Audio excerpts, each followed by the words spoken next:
ওমা, আমরা কখন সিঁড়ি খাবো আর কখন রোজা রাখবো? এখনো সময় হয়নি।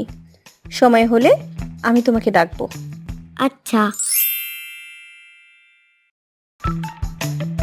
ওমা, রান্না হয়েছে? এই তো হয়ে গেছে। তুমি সবাইকে ঘুম থেকে ডেকে তুলো, যাও। এই ভাইয়া, উঠ উঠ না, সিঁড়ি খাবি না? সিফু, তুমি খাও বাবা। এই রানটা দেবো? না তাহলে গোস্ত দেবো? না, আমি খাবো না। আচ্ছা, তাহলে এই মাছটা নাও, মাছের ডিমও আছে। না, আমি এসব খাবো না, আমি সিঁড়ি খাবো। এটা তো সেহরি।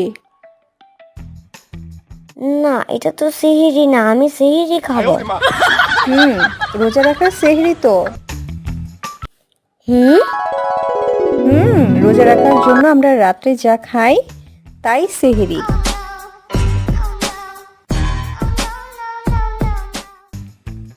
মা, আমার রোজা আছে? আছে তো।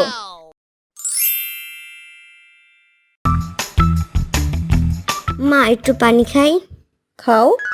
মা, একটু ললিপপ খাই? খাও। মা, একটু আপেল খাই? খাও।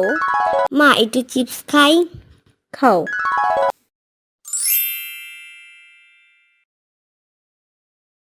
কুলসুম, ভাত খেয়ে নাও। কুলসুম, মা, ভাত খেয়ে নাও। আমি তো রোজা রেখেছি, ভাত খেলে তো রোজা ভেঙে যাবে। ছোটরা দিনের বেলা ভাত খেলে কিছুই হয় না মা।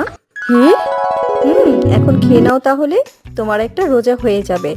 সন্ধ্যায় ইফতারি খেলে আর একটা রোজা হবে। তাহলে তো আমার 2টা রোজা হবে।